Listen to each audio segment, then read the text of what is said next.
2013. Soy Ricardo Amortegui y les doy la bienvenida a esta audiencia pública de rendición de cuentas del Ministerio de Salud y Protección Social correspondiente al año 2012. Esta audiencia es transmitida vía streaming a través de nuestra página web www.minsalud.gov.co. Pido a quienes se encuentran en este salón que apaguen sus teléfonos celulares o los pongan en modo silencio. Pueden formular sus preguntas a través de papeles y con las personas, con el señor John Jairo Velasco que está en este salón. Él les va a colaborar precisamente para que ustedes nos puedan formular sus inquietudes. Quienes nos ven por esta transmisión pueden contactarse con nosotros desde Bogotá a través del teléfono 330-5000 en las extensiones 4001 o 4010 o a través de la línea gratuita nacional 018000 11 1945, a través de nuestra cuenta en Twitter @minsaludcol o en nuestra página de Facebook www.facebook.com/Ministerio de Salud Colombia. Durante la primera parte de esta audiencia haremos una presentación de los logros del Ministerio a lo largo del año 2012 y de los retos para el año 2013. Y en la segunda parte tendremos atención a las inquietudes de todos los ciudadanos. El Ministerio de Salud trabaja en una importante labor social en el país que impacta a todos los colombianos, la cual es dirigir el sistema de seguridad social de salud en Colombia para garantizar el acceso a los servicios de salud, además de ejercer la rectoría en materia de salud, discapacidad, familia y adulto mayor. Este enorme desafío es hoy liderado por el ministro de Salud y Protección Social, Alejandro Gaviria Uribe, quien tomó posesión de su cargo el pasado 3 de septiembre. Durante estos 140 días, él ha impuesto un estilo ejecutivo en la toma de decisiones y en liderar la búsqueda de soluciones y respuestas a un sector que las necesita. Ministro Alejandro Gaviria, muy buenos días. Buenos días, Ricardo, muy buenos días a todos, a quienes nos acompañan en el auditorio y a quienes nos están siguiendo atentamente por nuestra página web, a los señores de los medios de comunicación, congresistas, a los representantes gremiales, a los funcionarios del Ministerio, a todo el mundo, bienvenidos a esta audiencia pública de rendición de cuentas. Me acompaña en la mesa Fernando Ruiz, que es nuestro viceministro de Salud. Se posesionó Fernando hace 2 semanas y debuta hoy en día en esta audiencia pública de rendición de cuentas. Norman Julio Muñoz, nuestro viceministro de Protección Social, y Gerardo Burgos, el secretario general del Ministerio. Antes de hacer, dijéramos, un repaso más o menos sistemático a los diferentes temas del Ministerio, a los logros y los retos, como bien dijo Ricardo, quisiera hacer una pequeña introducción, de alguna manera, para señalar el contexto necesario en la discusión que vamos a tener esta mañana. El año 2012 fue un año difícil, complejo para nuestro Sistema General de Seguridad Social y Salud. Leía editoriales este fin de semana, algunos lo señalaban incluso como un año perdido, pero yo quisiera utilizar un calificativo distinto, yo quisiera llamarlo incluso un año de paradojas, un año paradójico. Un año donde se alcanzaron, creo yo, logros significativos, algunos hitos históricos que voy a describir, pero un año también donde la crisis financiera que ha afectado el sistema de salud alcanzó un nivel preocupante. Tenemos que reconocer que la cartera de los hospitales públicos y privados, de los prestadores, aumentó de manera considerable el año anterior. Tenemos que reconocer igualmente que la situación financiera de algunas de las EPS también empeoró el año pasado. El flujo de recursos, como se dio a llamar, se volvió en el tema principal, en la obsesión de casi todos los agentes del sistema. La crisis financiera, vuelvo y repito, no la podemos negar, pero al mismo tiempo tenemos que reconocer que se alcanzaron, vuelvo y repito, hitos históricos. El año pasado, después de 20 años de aprobada la Ley 100 del año 93, de casi 20 años, tuvimos por primera vez técnicamente la cobertura universal. Muchos saben que la Ley 100 había planteado este reto de la cobertura universal para el año 2002.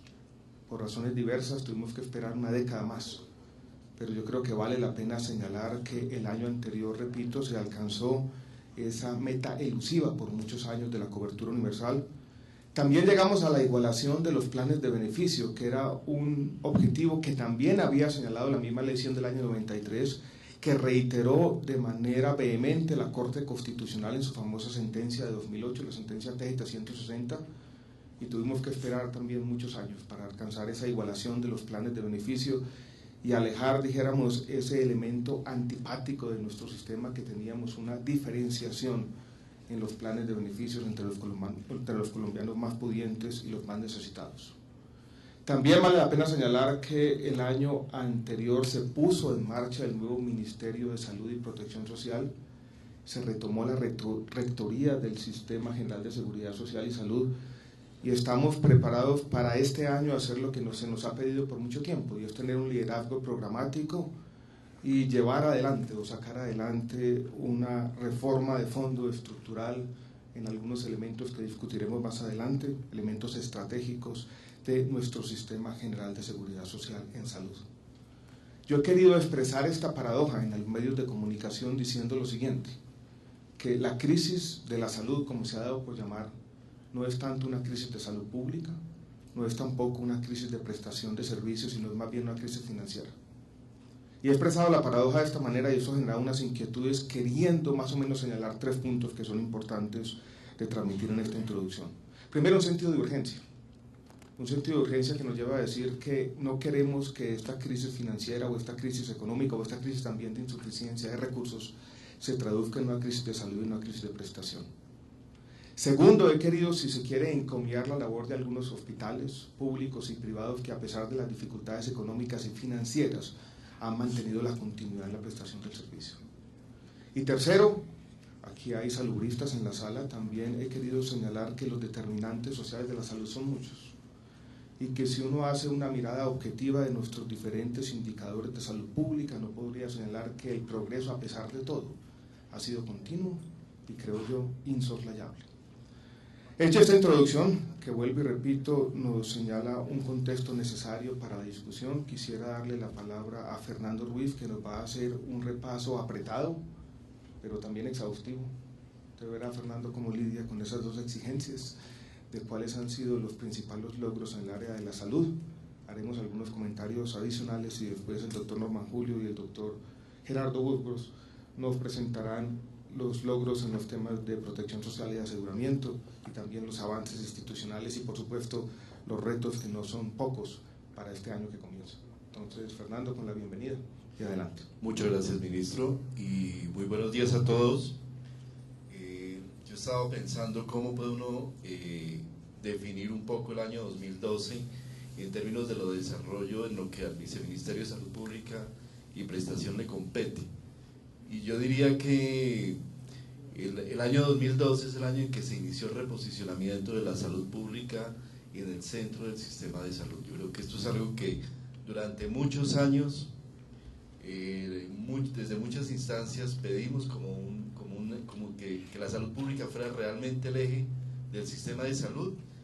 Y yo creo que el 2012, a partir de los desarrollos de la ley 1438, se inició ese proceso. En primer lugar, creo que un hito muy importante ha sido todo el proceso del desarrollo del plan de la formulación del Plan Decenal de Salud Pública, el cual por primera vez se contó con una participación realmente masiva de la ciudadanía. Un plan que busca generar una política transsectorial con una consulta que se hizo presencial a 20.000 ciudadanos en cerca de 800 municipios, con consulta virtual a 100.000 personas, y cuyo lanzamiento pensamos hacer muy temprano en este año 2013. Fernando, una pequeña interrupción sobre el plan de salud pública con su anuencia y la de todo el mundo. El año pasado fue un año donde todo se trabajó participativo para construir el Plan Decenal de Salud Pública. Usted nos anuncia que será presentado, dijéramos, este año en los primeros meses o semanas. ¿Podríamos comprometernos con una fecha específica o por lo menos con alguna noción de cuándo podríamos estar haciendo esa presentación? En lo que hemos conversado con todo el grupo de trabajo del viceministerio, la idea es tenerlo a más tardar a finales de febrero, se hace la presentación pública del plan. En este momento el proceso de consolidación de toda la información ya está básicamente terminado y estamos prácticamente en el proceso de redacción y definición y afinamiento de las estrategias. Hay una consulta previa que hay que hacer con expertos internacionales, que es un proceso que quizás va a surtir un poco más de tiempo para poder realmente lanzar el plan a la sociedad. En otros temas, así muy rápidamente, pero de una manera muy importante, creo que se ha avanzado sustancialmente en la atención a poblaciones especiales. Un ejemplo solamente, el programa Mis Derechos Primero, en el cual en cumplimiento del auto 251 del año 2008, hemos atendido a 2.800 niños en 12 departamentos del país. Otro hito tremendamente importante durante el año pasado ha sido el lanzamiento de la política farmacéutica nacional.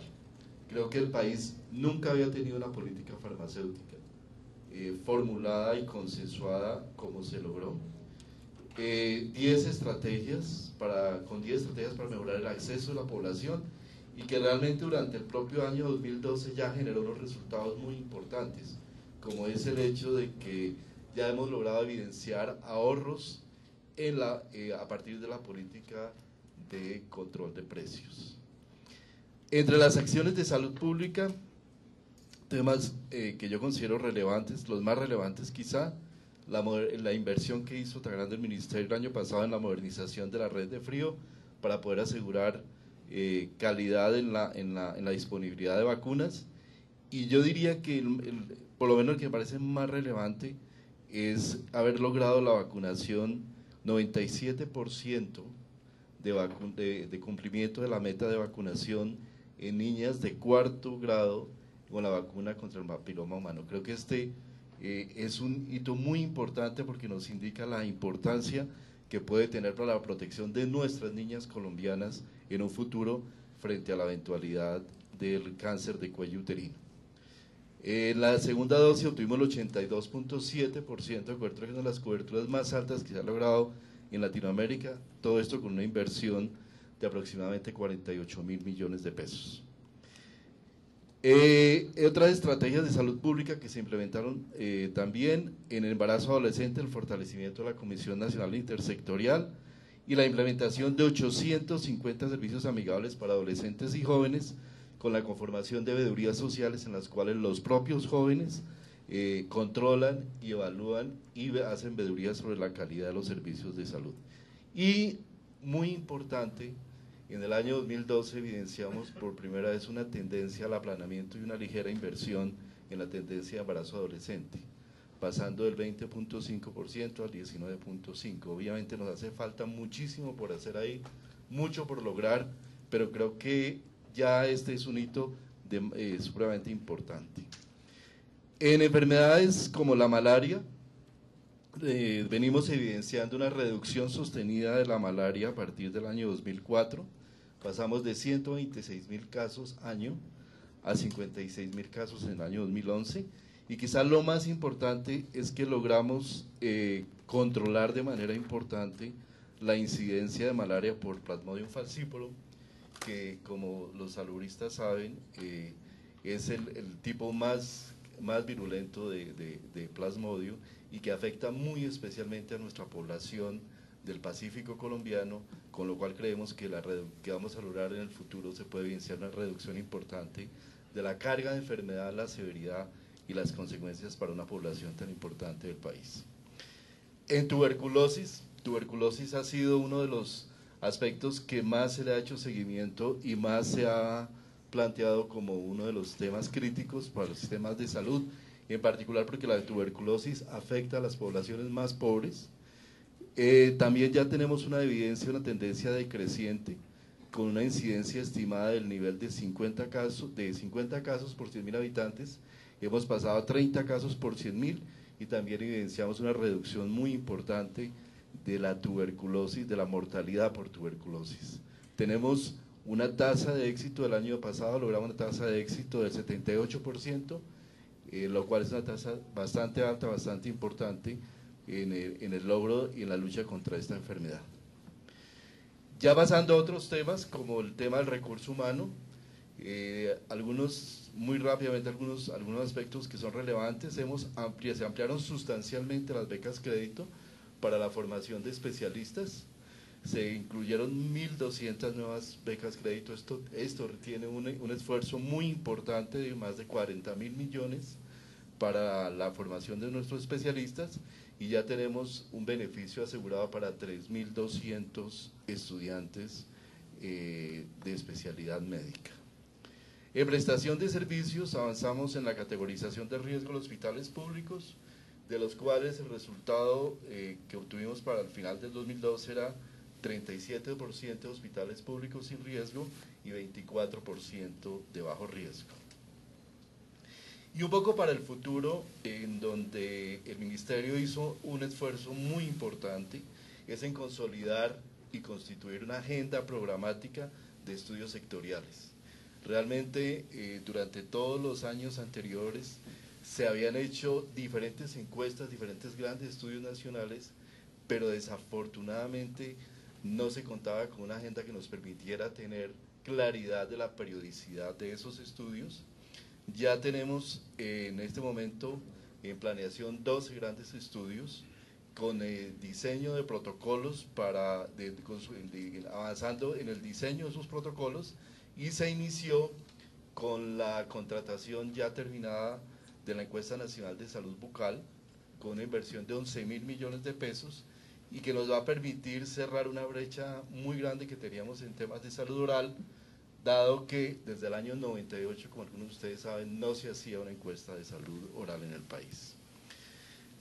En cuanto a los retos, ministro, yo creo que tenemos un número muy importante de retos para este año que quedaron evidenciados dentro de esta línea de desarrollo de lo que es la agenda de la salud pública y la prestación de servicios.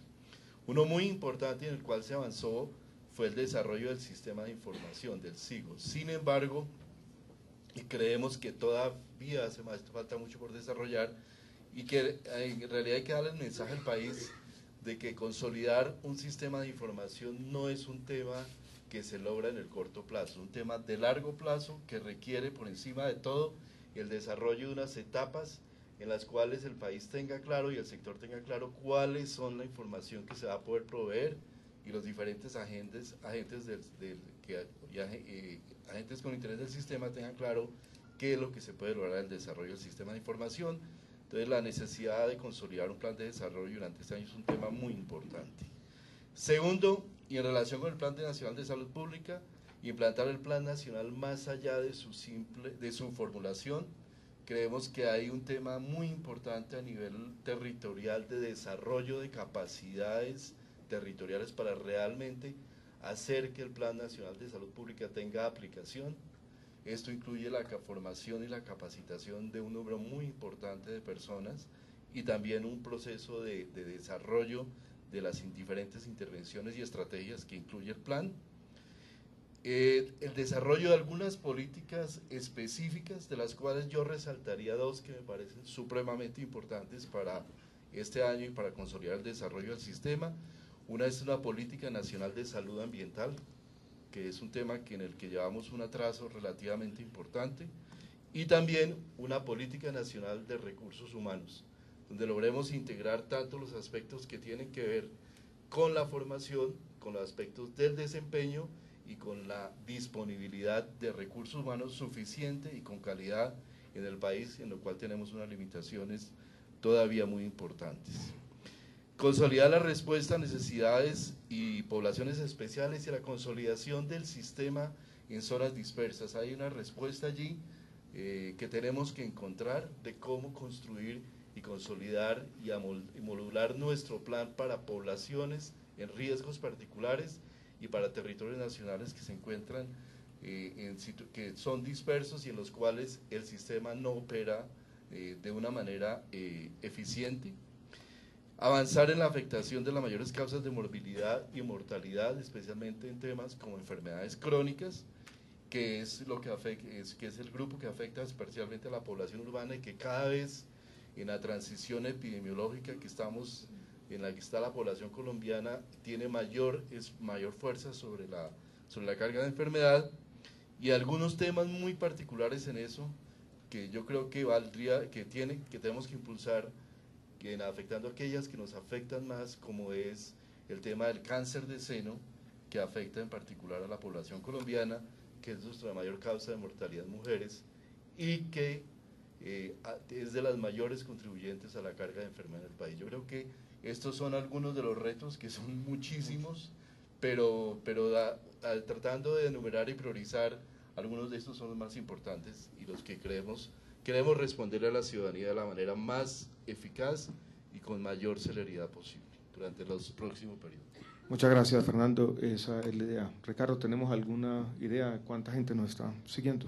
Ministro, ya son varias las inquietudes que nos han formulado los ciudadanos a través de los canales que hemos dispuesto, a través de Twitter y de los correos electrónicos y de nuestro sitio en Facebook. Ya son los internautas, cientos, miles, los que nos están siguiendo en esta transmisión, audiencia pública de rendición de cuentas 2012 del Ministerio de Salud. Gracias, Ricardo, y los invitamos a seguir planteando las inquietudes, ya entraremos a resolverlas prontamente.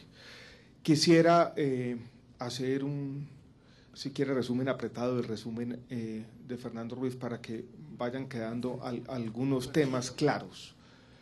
Primero, yo quisiera señalar algunos de los temas que se han dicho.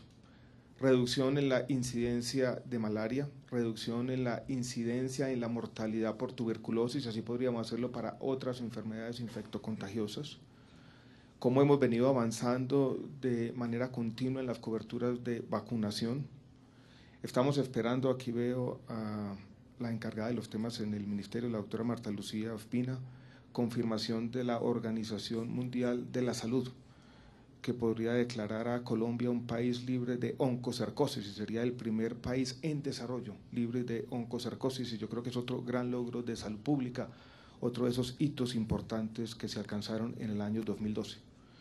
El año pasado también por primera vez tuvimos una política farmacéutica, algo que se le había reclamado al Ministerio por mucho tiempo, ya lo dijo el doctor Fernando, hay control de precios, 135 principios activos, más de 8.000 medicamentos. Uno de los retos importantes para este año es poner en práctica algunos de esos lineamientos de la política farmacéutica, en particular lo que tiene que ver con la referenciación de precios.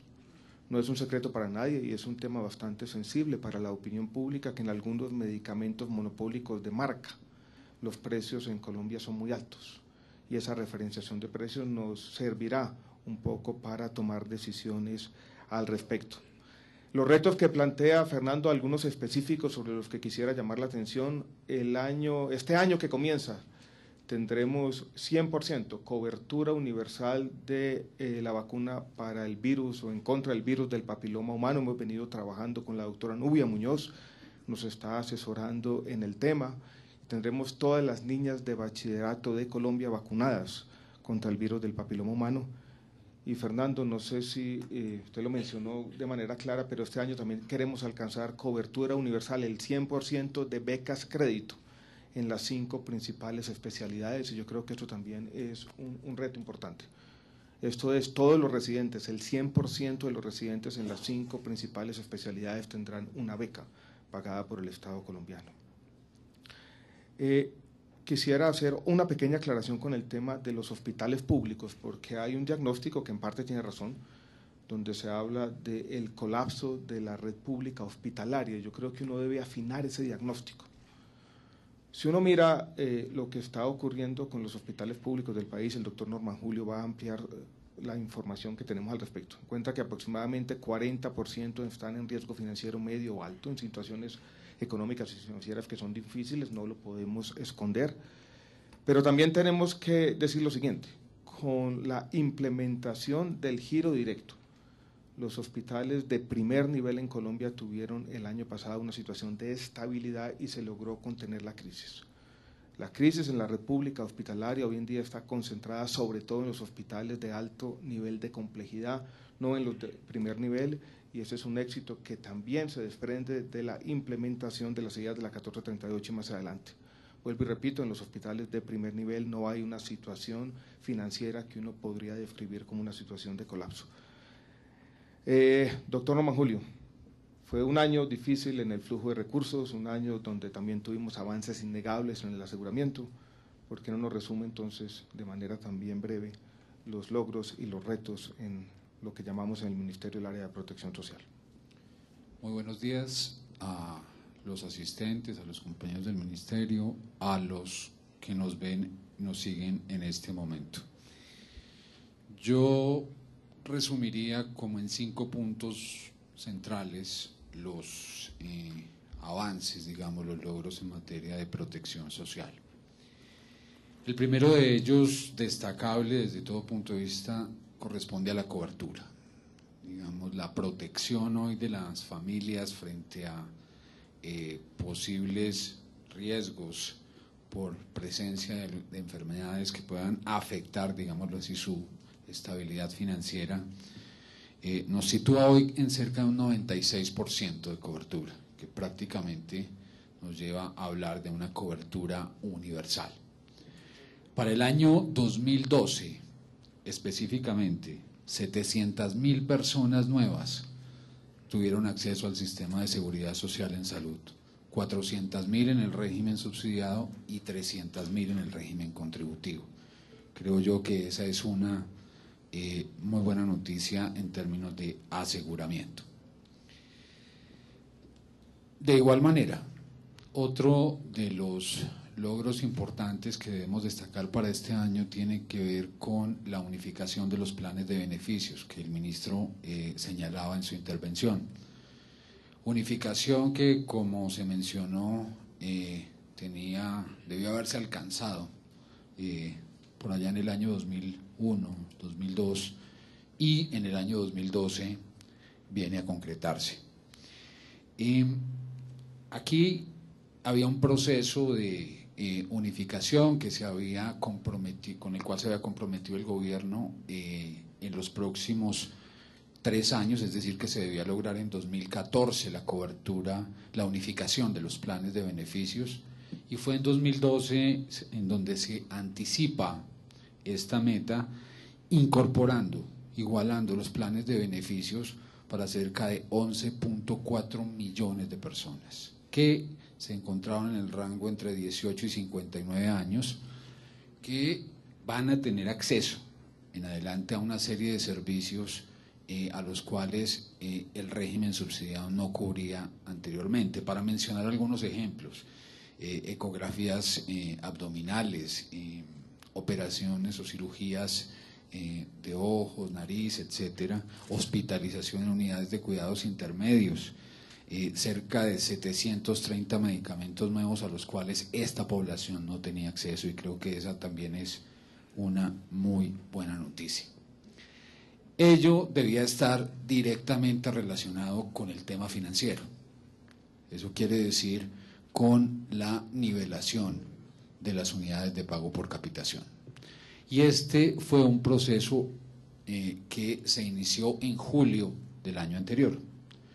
En julio del año anterior, la unidad de pago por capitación del régimen subsidiado pasó de 298.000 pesos a 433.000 pesos, es decir, un incremento cercano al 45% en este primer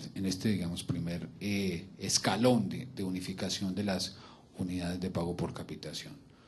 A diciembre del año 2012 y ya para el año 2013, este valor asciende hoy a 508.000 pesos, es decir, un incremento nuevo de un 17% adicional que prácticamente nos deja en una nivelación de las dos unidades de pago por capitación, con un esfuerzo financiero muy importante por parte, en este caso, del gobierno nacional, que representa cerca de 2 billones de pesos, pero que creemos es muy importante en términos de garantizar la estabilidad en la prestación de los servicios, especialmente en el régimen subsidiado.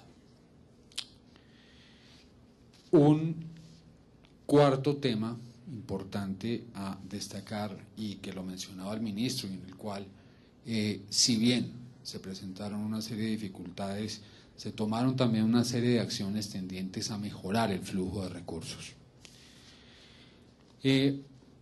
Y una de las principales medidas fue la profundización en el régimen subsidiado del denominado giro directo. ¿Esto qué quiere decir? Esto quiere decir que los recursos del régimen subsidiado fluyeran directamente hacia los hospitales, hacia las IPS públicas y privadas, porque aquí están integrados los dos.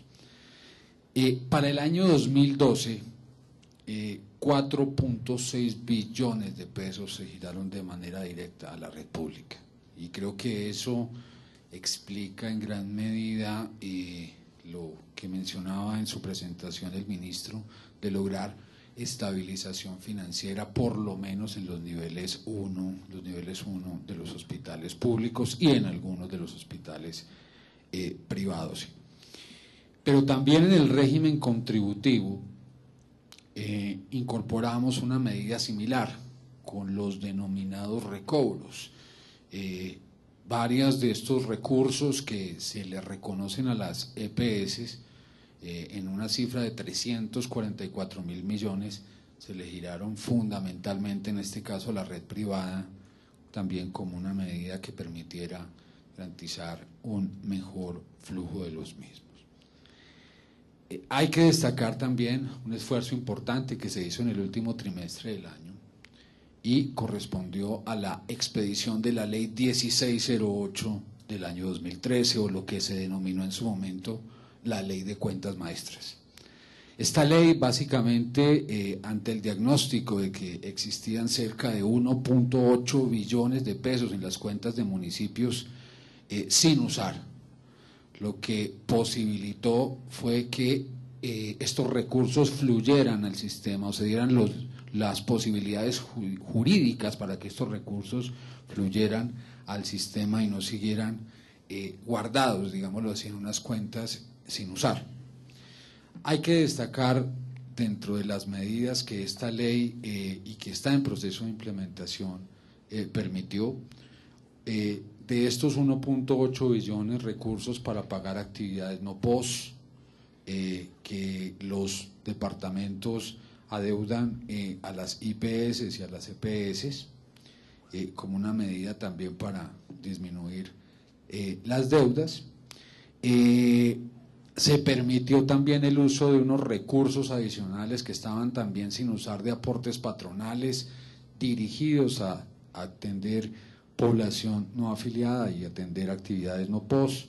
Se le permitió a los departamentos también que a través de sus rentas cedidas, es decir, de los recursos que ellos deben destinar al sector salud, pudieran usar parte de estos recursos a esos mismos fines, a atender esas obligaciones a cargo de los departamentos. Y se posibilitó también el uso de 150.000 millones de pesos del FOSIGA orientados a sanear las deudas de aquellos municipios que no tenían capacidad fiscal para poder garantizar el pago de esas obligaciones. Entonces yo creo que esa ley permitió una serie de medidas de corto plazo, muy específicas, que van orientadas a garantizar un mejor flujo de recursos al sistema. Y el último elemento al cual quiero referirme es el tema de sostenibilidad. Todos estos logros o estos avances, digámoslo así, que se han señalado, no serían posibles si no garantizamos que financieramente la casa esté en orden y podamos contar con los recursos suficientes para avanzar en estos propósitos. Y ahí yo mencionaría 4 puntos centrales que garantizan la sostenibilidad del sistema. El primero, el tema del saneamiento de cartera. Uno de los temas complejos del sistema son todas esas deudas que se han venido acumulando por varios años en el sistema, de municipios con EPS, de EPS con IPS, de las EPS del contributivo con las diferentes redes hospitalarias pública y privada. Para ello, 2 medidas importantes, o 2 procesos mejor importantes a destacar acá. Uno, a través de un decreto, el decreto 1080 del año anterior, se inició todo un proceso de saneamiento de cuentas entre municipios y EPS del régimen subsidiado. Un primer intento había logrado una cobertura casi de unos 200, 300 municipios. Este proceso logró que pudiéramos hacer una aclaración de cuentas inicial más o menos en 1.100 municipios, que creo yo ese ya es un avance muy importante. Se reconocieron deudas por cerca de 530.000 millones de pesos entre los actores, se alcanzaron a pagar cerca de 200.000 millones y se habilitaron los instrumentos para reconocer los recursos faltantes. Creo que eso va ayudando a limpiar las cuentas del sector y y va permitiendo avanzar en ese sentido. En el caso del contributivo, con la ley antitrámites se expidieron unas reglas que permitían sanear las deudas de los denominados recobros sin reconocer por parte del FOSIGA por más de muchos años. Ahí, digamos, se lograron cerca de 200.000 millones inicialmente. Esperamos que esto aumente a unos 200.000 millones adicionales, pero nos pone, digamos, en la ruta de mejorar o de aclarar este componente que es tan complejo para el sistema. En cartera, si bien el tema sigue siendo uno de los temas, el tema más preocupante desde el punto de vista financiero para el sistema, por lo menos en la red pública, según los datos que vemos a finales de 2012, la tendencia de crecimiento, especialmente en niveles 1, se empieza a caer de una manera importante, y esto ya nos muestra unos avances de estas medidas. También hay que mencionar acá que en la ley 1608 de 2013, recientemente sancionada, quedaron plasmados los programas de saneamiento fiscal y financiero. Mecanismos que van a permitir a esos hospitales que están en riesgos medios y altos entrar en un programa de saneamiento articulado con el Ministerio de Hacienda y Crédito Público que permita resolver los temas estructurales y devolverle de alguna manera la sostenibilidad a estas instituciones. En el tema de recobros, que tal vez es uno de las contingencias más importantes del sistema, pues hay que decir que para 2012 la tendencia sigue siendo decreciente. Cerramos el año 2012 con cerca de 1.8 billones, veníamos, recordemos, de 2.4. Probablemente hay que hacer muchas más cosas, no solamente por racionalizar el uso de esta fuente o de este tipo de servicios, sino también por que esto sea sostenible en el mediano plazo. Ahí hay que destacar que una de las razones, uno de los elementos claves que permitió ello está asociado a la política, a lo que quedó en la política farmacéutica, el establecimiento de valores máximos de recobro. Eso nos generó ahorros cercanos el año pasado a 330.000 millones de pesos.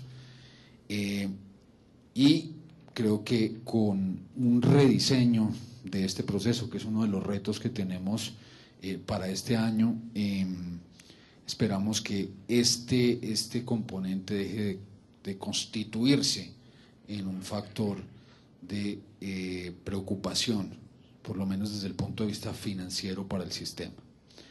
Por último, mencionar la reciente reforma tributaria, y esta es una noticia aprobada por el Congreso de la República, en donde el sector cuenta con recursos adicionales por cerca de 380.000 millones de pesos a través de un punto adicional que fue aprobado en el CRE, que es un impuesto creado en esta ley para financiar una parte del gasto en salud. Creo que uno de los grandes retos del próximo año, o de este año, perdón, mejor, creo que son dos. Creo que hay que fortalecer el tema del flujo de recursos, que sigue siendo un tema central en el sistema y de preocupación central. Las cuentas claras al interior del sistema, conjuntamente con la Superintendencia Nacional de Salud, estamos en la intención de poder generar una política clara de que las cuentas se revelen de manera adecuada entre los diferentes actores, y por último, pues rediseñar todo este esquema de financiamiento del sistema a lo que nos culmina la aprobación de la reciente reforma tributaria. Yo creo que ahí cerraría como los 5 puntos básicos, ministro. Bueno, muchas gracias, Norman Julio. Quisiera simplemente hacer 3 comentarios rápidos. Yo creo que el año 2012 fue un año en el que se puso en práctica una estrategia que tuvo, dijéramos, dos elementos principales, pero una estrategia para lidiar con esas deudas históricas que se habían acumulado en el sistema. Deudas, sobre todo de las entidades territoriales, con las EPS del régimen subsidiado, que se habían traducido a su vez en deudas ingentes muy grandes de las EPS con los prestadores, en este caso con los prestadores públicos. Y de otro lado, deudas, podríamos llamarlo así, o por lo menos conciliaciones o recobros sin resolver del FOSIGA con las EPS del régimen contributivo, que se habían traducido a su vez en deudas también grandes de las EPS con los prestadores, en este caso más con los prestadores privados. Dos elementos fundamentales de esa estrategia fueron la reglamentación de la ley antitrámites y lo que se llamó en su momento el proyecto de ley de cuentas maestras y que hoy es la ley 1608, sancionada por el presidente el 2 de enero. No voy a hacer el resumen que ya hizo Norman Julio, simplemente quisiera dejarles lo siguiente sobre la mesa. Con la reglamentación de la ley antitrámites se lograron pagar recursos por encima de los 200.000 millones de pesos, tal vez pudimos pagar menos de lo que queríamos en un principio, yo creo que eso cabe reconocerlo de manera franca, cándida. Con el proyecto de cuentas maestras yo creo que sí pudimos avanzar decididamente en borrar algunas de estas deudas importantes. Les cuento una anécdota de hace aproximadamente una semana. Estuve en el Acuerdo para la Prosperidad con el presidente en un pequeño municipio del Tolima, el municipio de Collaima. Y allí hablé con el alcalde de Ibagué, primeramente. Y el alcalde me dijo, mire, teníamos la S municipal en riesgo financiero alto con los recursos de las cuentas maestras, recursos por más de 10.000 millones de pesos, hoy está en riesgo financiero bajo.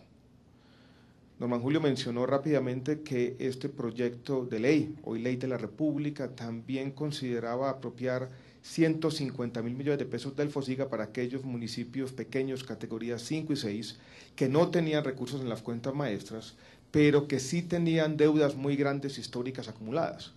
El municipio de Collaima era uno de esos municipios. Hablando con el alcalde, él me dijo, ese es el problema más complicado que tenemos de salud, una deuda impagable de más de 3.000 millones de pesos.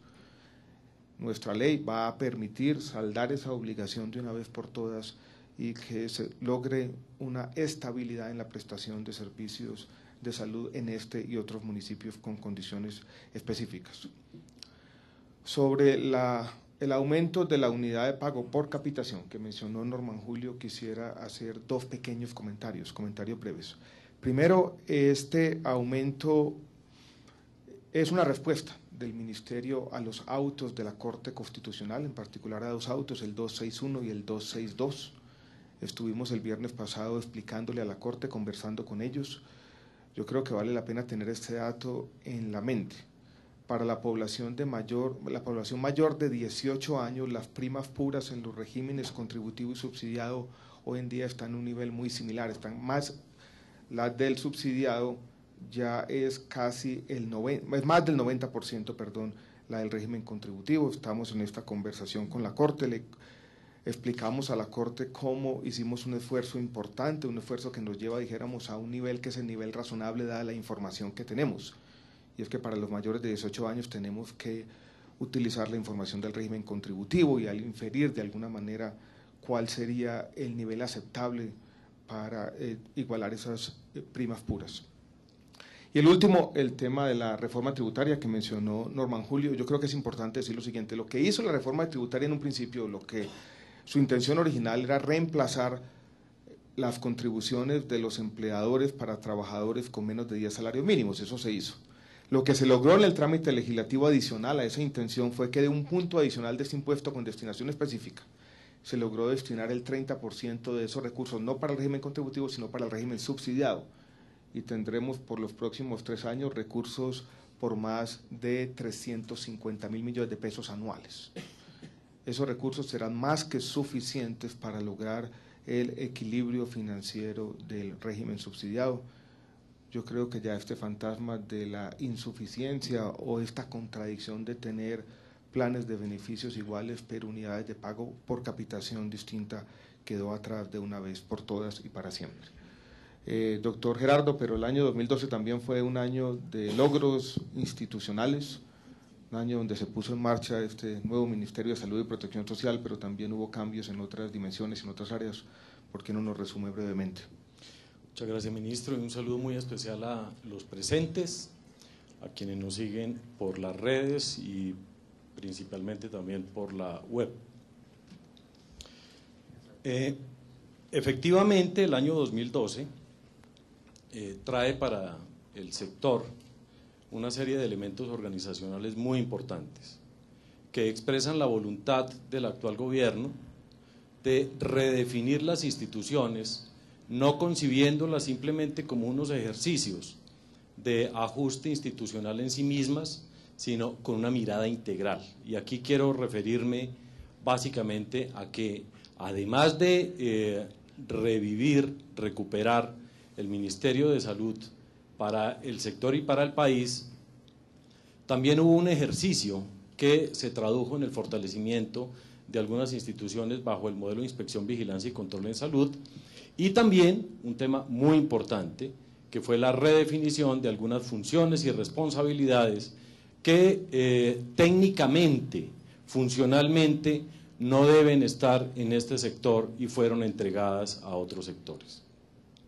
Me refiero entonces, primero, a este rediseño que tuvo como soporte metodológico el modelo de rectoría, donde se concibe básicamente para el Ministerio de Salud y su recuperación como institución cabeza de sector, de liderazgo, de coordinación, dos elementos fundamentales: precisar para el Ministerio las competencias en materia de política pública, la definición de política pública y la regulación en salud. Y para eso entonces el Ministerio se estructura a partir de dos viceministerios. Y aquí retomo un elemento expresado por el viceministro Fernando Ruiz, donde se reposiciona la salud pública. Y para eso entonces se crea el Viceministerio de Salud Pública y Prestación de Servicios. Viceministerio que tiene dentro de sus funciones más relevantes, además de las tradicionales orientadas a la prestación de servicios de salud, la constitución y la conformación de redes de prestadores, el componente de promoción y prevención.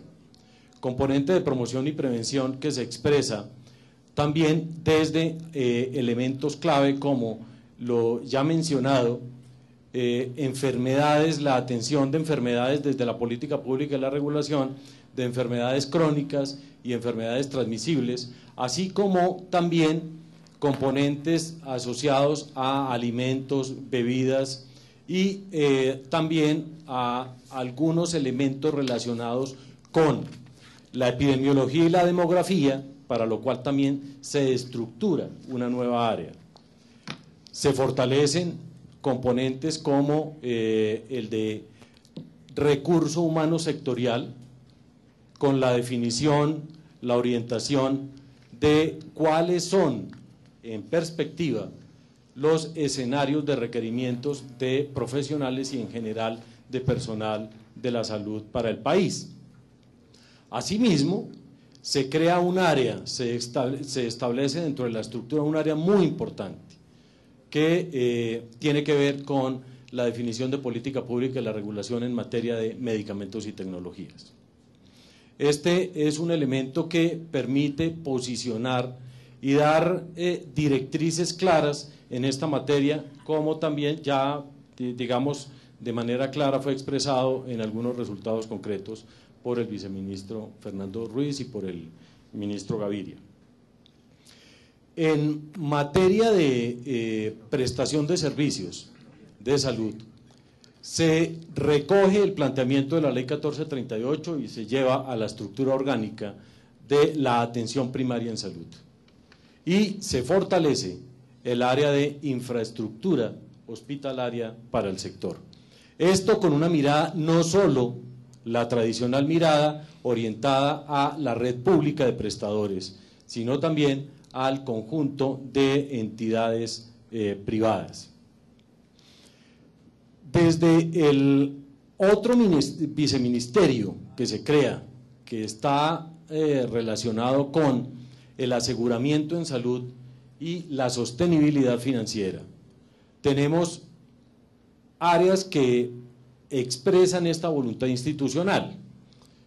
Una dedicada a la sostenibilidad financiera, y esto lo resalto porque anteriormente traíamos una mezcla entre la administración de recursos en una dependencia con unas responsabilidades de prospectiva financiera que no permitía hacer bien ni lo uno ni lo otro.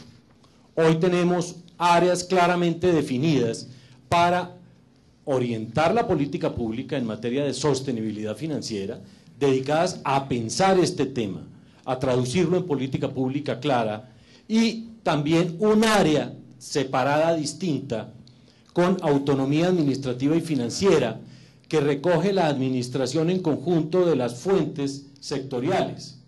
Y esto igual quiero resaltarlo, porque en el ministerio veníamos con una administración dispersa de los recursos sectoriales. Por un lado se administraba el Sistema General de Participaciones, por otro lado, y en otras áreas distintas, se tenía la administración de los recursos de FOSIGA. Hoy tenemos en una sola área, con estas características técnicas de autonomía administrativa y financiera, programando, administrando, entregando con la oportunidad de vida este conjunto de recursos.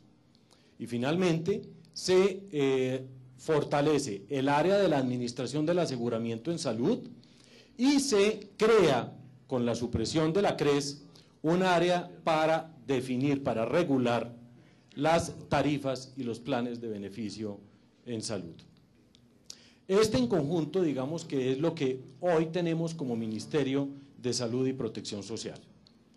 Pero también desde las instituciones adscritas y vinculadas se hizo una tarea muy importante que para el 2012 se materializó con el rediseño del INVIMA, que es una institución muy importante en materia de inspección, vigilancia y control, donde el INVIMA se estructura ya no desde un enfoque de la vigilancia, la inspección y el control fundamentalmente soportada en documentos. Pasamos a una institución bajo un modelo de enfoque de riesgo con presencia territorial.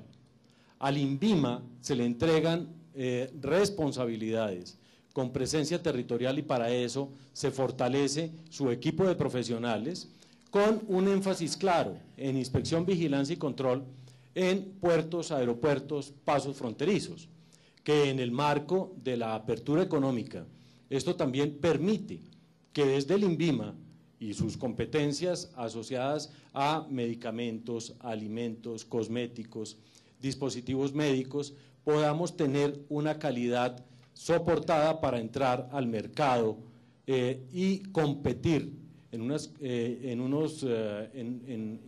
igualdad, si se quiere, con otros mercados y poder asegurar la presencia de los productos colombianos en otros mercados. Se redefine también el Instituto Nacional de Salud y esta es una prueba también de la apuesta del gobierno para fortalecer la salud pública. Instituto Nacional de Salud que cambia su naturaleza jurídica, se le entregan elementos para que pueda hacer investigación y vamos a tener también una articulación de este instituto con el sector de ciencia y tecnología.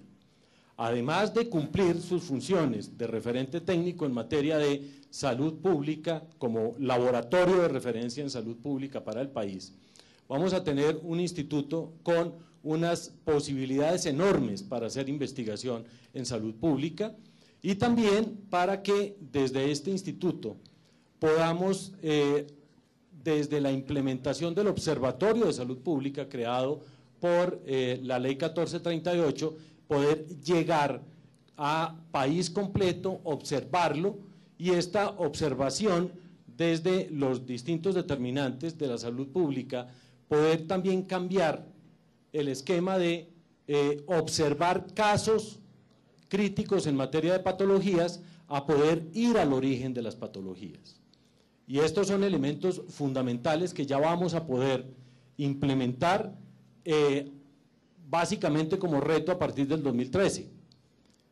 2012 nos deja, para el caso del Instituto Nacional de Salud, la redefinición normativa, y el reto para el 2013 es garantizar su implementación. Damos también como sector vida al IETS, al Instituto de Evaluación de Tecnologías en Salud, que permite por primera vez para el país tener una institución que evalúe con criterios científicos y técnicos medicamentos, procedimientos, tratamientos, dispositivos en materia de salud y poder tener un soporte técnico para que el ministerio pueda estructurar adecuadamente políticas públicas en esta materia y poder regular adecuadamente en esta materia para poder orientar al país con unas mejores condiciones de salud. Igualmente, y digamos que aquí ya en lo que tiene que ver con redefinición de competencias, hay varios elementos para compartir. Se liquida ETESA y con la liquidación de ETESA se entregan las competencias de recaudo y de inspección, vigilancia y control en materia de juegos de suerte y azar al sector Hacienda. Estos son elementos que el mundo en general ha estructurado de esta manera y por supuesto que por competencia lo que se hace es entregar todo el manejo del recaudo a la DIAN, que es la entidad que sabe hacer este tema, que técnicamente está diseñada para este tema, y lo que tiene que ver con la inspección, vigilancia y control y la administración de los distintos juegos llamados de suerte y azar, van a quedar en la nueva entidad creada para este fin, Coljuegos, que hace parte también del sector Hacienda. Por otro lado, y en materia de competencias pensionales, temas que venían en el sector de la protección social como responsabilidad del mismo, se entregan estas responsabilidades a los sectores que por definición tienen esta competencia.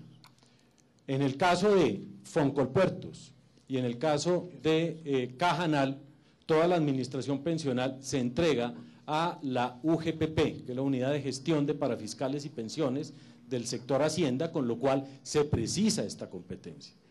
Y en el caso del Seguro Social, toda la administración de la prima media en materia de pensiones se entrega a la entidad creada para este fin, Colpensiones, que hace parte del sector trabajo.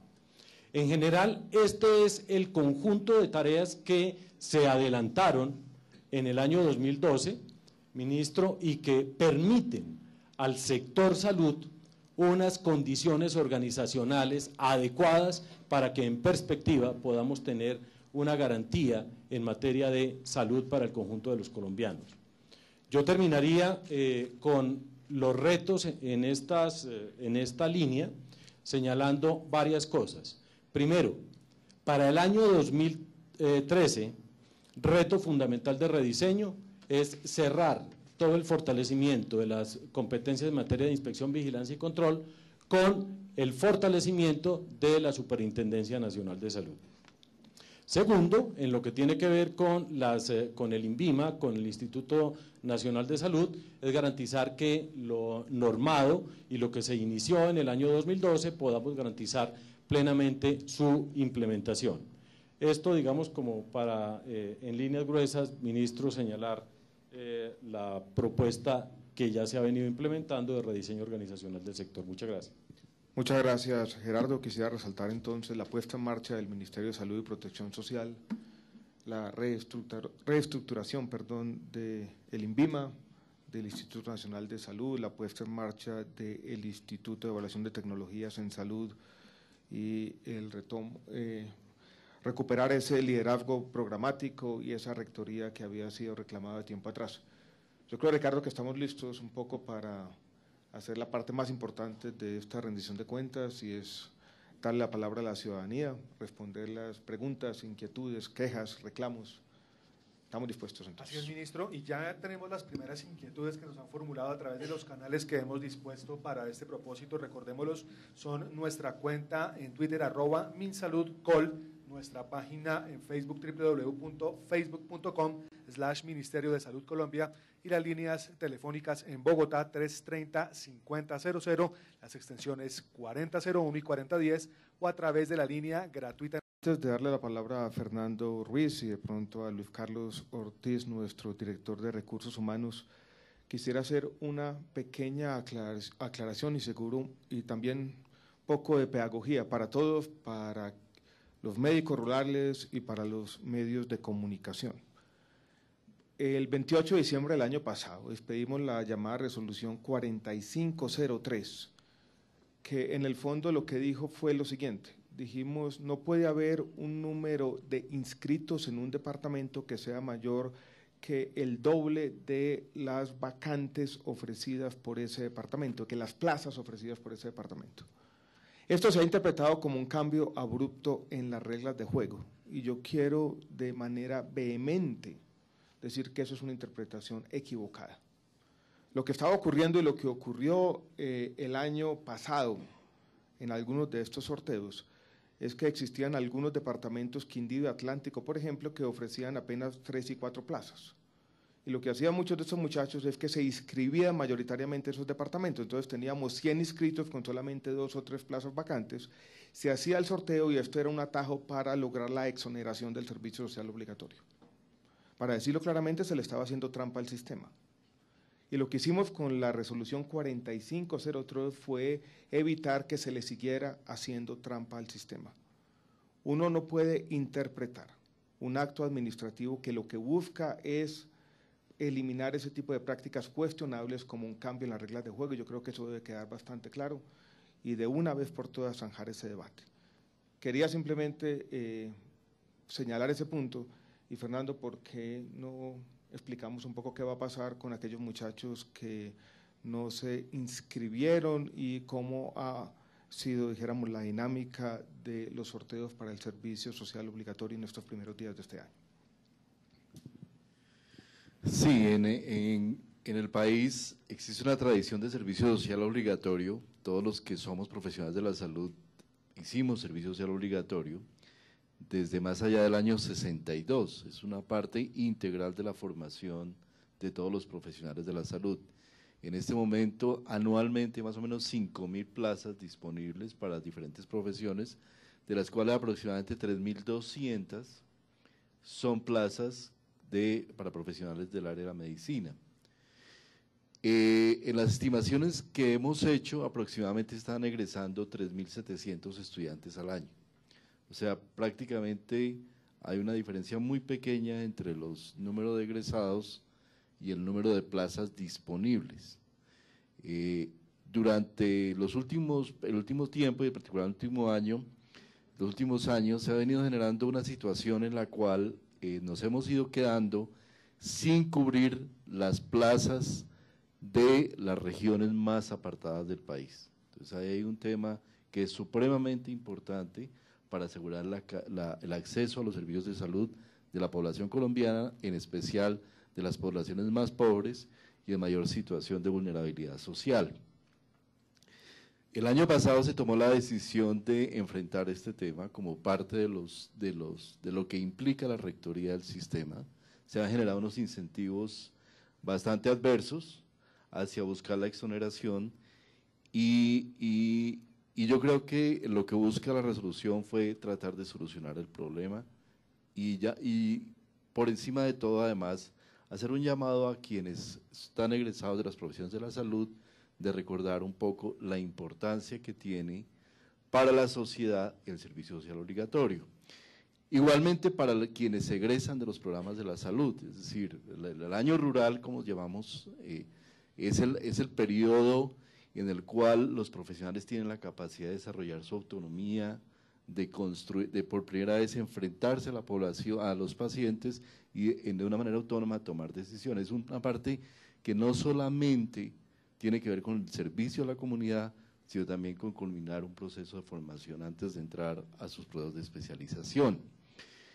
Las plazas se abren 4 periodos al año, en 4, cada región, cada departamento hace un sorteo y se cerraron el viernes pasado los sorteos para quienes iban a tomar en el primer periodo de este año.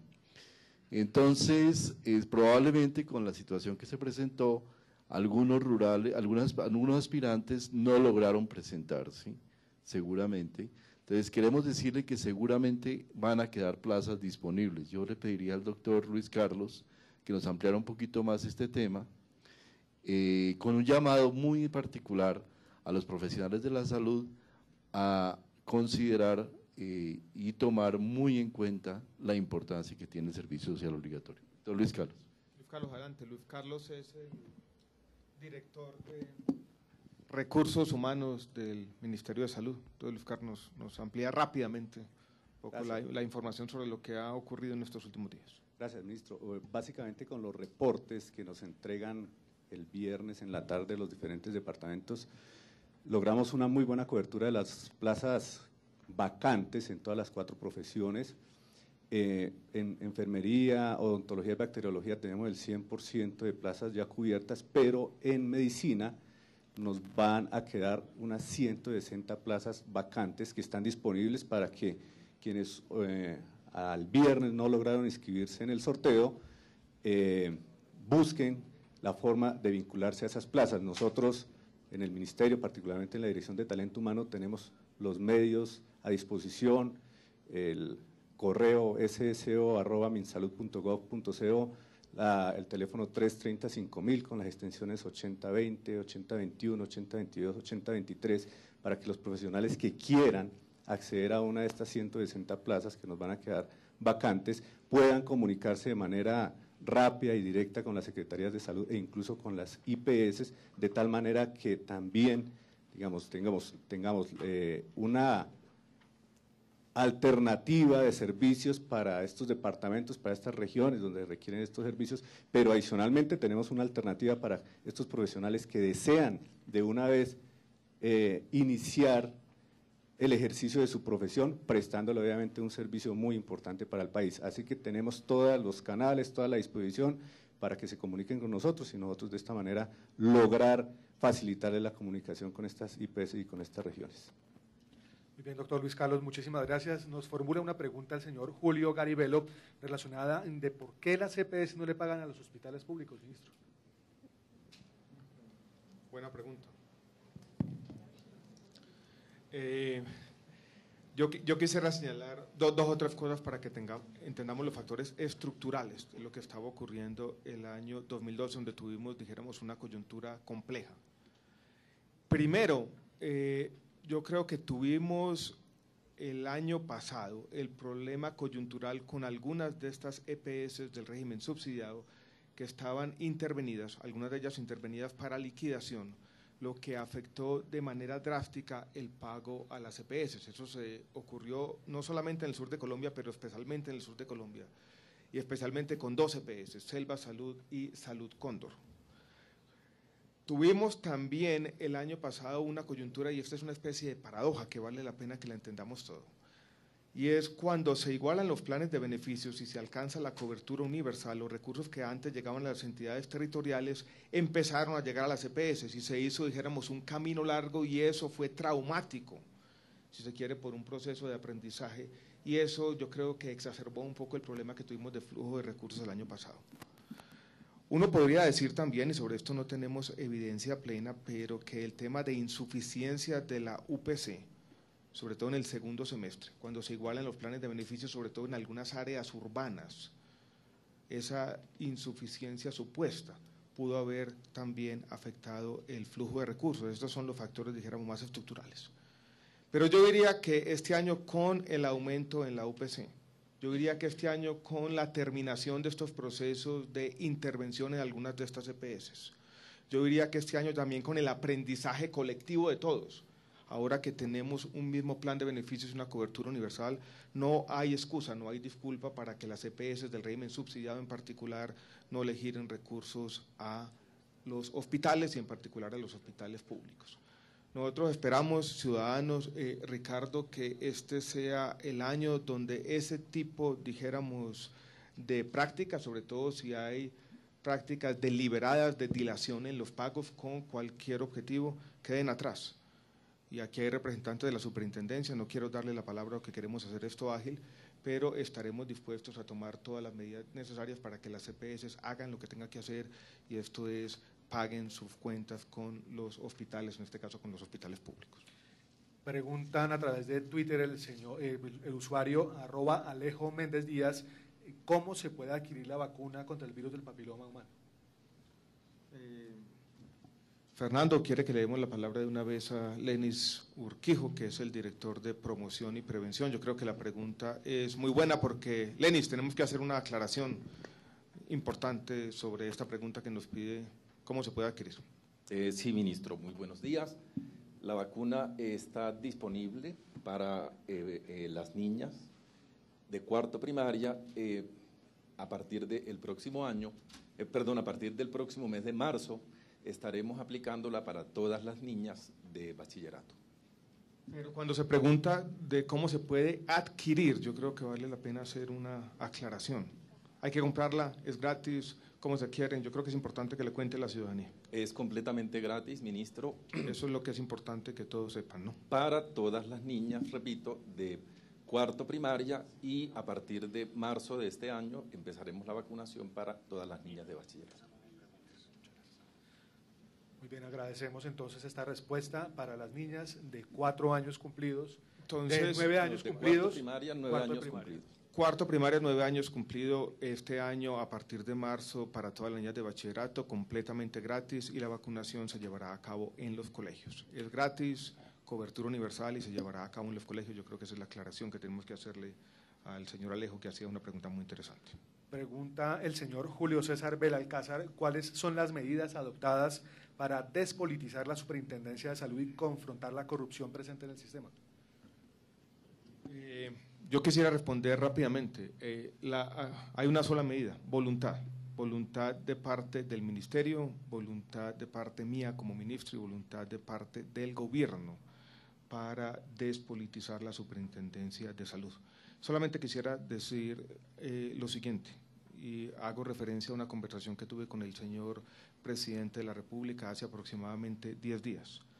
La Superintendencia de Salud tiene un poco más de 50 instituciones intervenidas. Las intervenciones históricamente fueron manejadas, dijéramos, de forma política. Esto es, las entidades intervenidas hacían parte de las demandas, muchas veces legítimas, de los políticos de este país.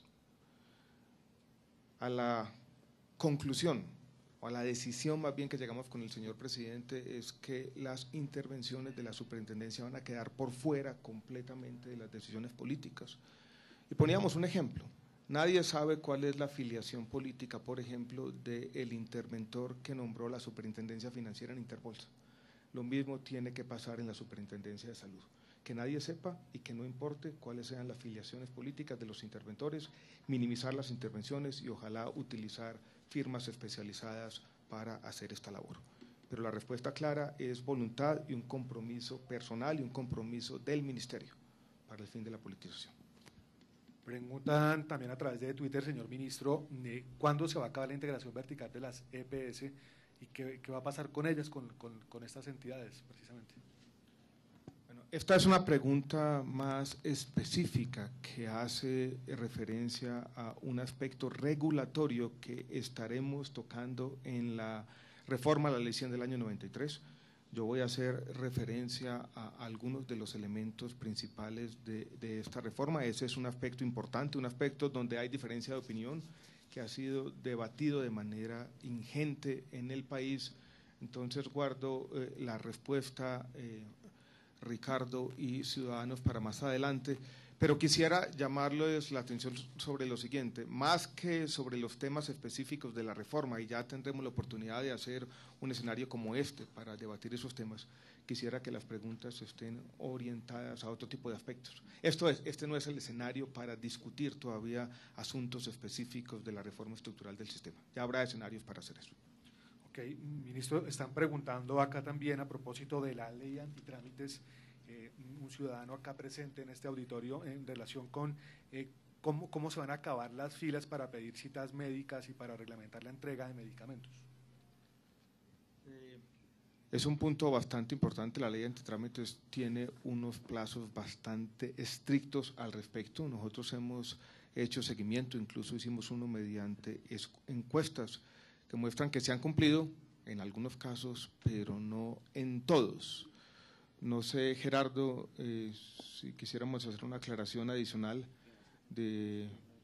Yo creo que este es un tema, Fernando, quiere hacer una aclaración, donde hay unos trámites estrictos, tenemos que garantizar el cumplimiento, la Superintendencia de Salud tiene que hacerlo igual al respecto. Nosotros, como ente rector, lo que vamos a hacer es hacer un seguimiento estricto mediante encuestas, y tal vez quisiera señalar algo relacionado antes de que Fernando nos complemente, y es lo siguiente.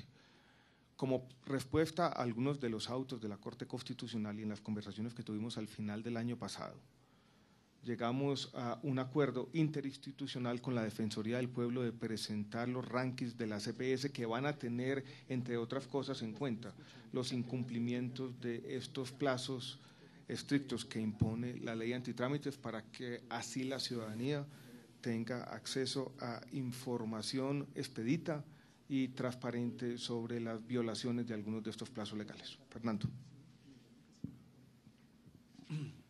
Sí, solo quería dar unos cifras para contextualizar el tema. De acuerdo con los análisis sobre encuesta nacional de calidad de vida que se realiza periódicamente, por lo menos del año 2010 y 2011, en el tema, uno de los temas de la ley antitrámites, que es la consulta médico general, estamos alrededor de 3.4 días en promedio para consulta. Esto obviamente es un promedio que tiene variaciones muy importantes que hay que entrar a analizar. En el tema de especialistas, hemos venido teniendo una situación en la cual hemos venido creciendo en los días, o mejor dicho, desmejorando la oportunidad, y ya estamos más o menos en 17.8 días promedio, con una variación está aún más grande. Es decir, tenemos identificados que hay realmente especialidades en las que la situación es mucho más compleja. Este es un tema estructural, que requiere que no se va a solucionar necesariamente en un plazo demasiado breve, pero que ya con el doctor Luis Carlos en la Dirección de Política estamos trabajando una reglamentación al respecto. La semana pasada tuve una reunión en la que estuvimos siguiendo con la doctora Catalina Crane, haciéndole seguimiento al tema, y tenemos un compromiso de sacar una reglamentación al respecto. Tenemos una llamada desde la ciudad de Bogotá, la señora Marcela Maya. Doña Marcela, muy buenos días. Buenos días. Cuéntenos.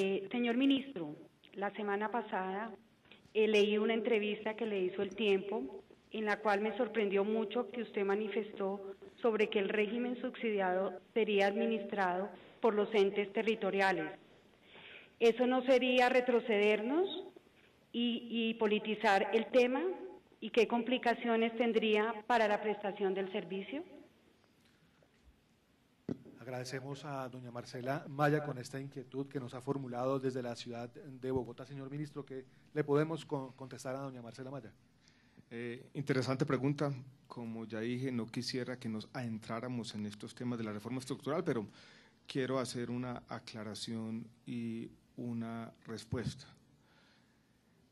Primero, ¿hacia dónde apuntaba la respuesta?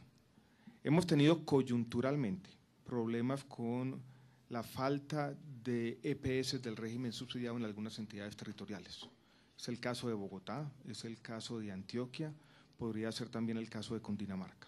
Como respuesta a esa situación coyuntural, hemos venido trabajando en el Ministerio de Salud en un decreto que habilitaría de manera transitoria a algunas secretarías de salud distritales o departamentales para administrar el aseguramiento, buena parte del régimen subsidiado.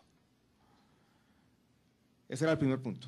El segundo punto, ya de manera más estructural, y esta es una discusión todavía pendiente en el ministerio, pendiente, dijéramos, con los representantes y los diferentes agentes del sistema, hemos pensado que en algunos casos, bajo condiciones muy estrictas de habilitación, ¿tendría sentido entregarles alguna competencia de administración de los recursos del régimen subsidiado a secretarías de salud que mostraran la competencia y la cualificación para hacerlo? Podrían hacerlo, por ejemplo, por medio de un operador, para que al interior de las secretarías de salud se logre algo que no se ha logrado históricamente, y es la armonización del régimen subsidiado del aseguramiento con la red pública de prestadores.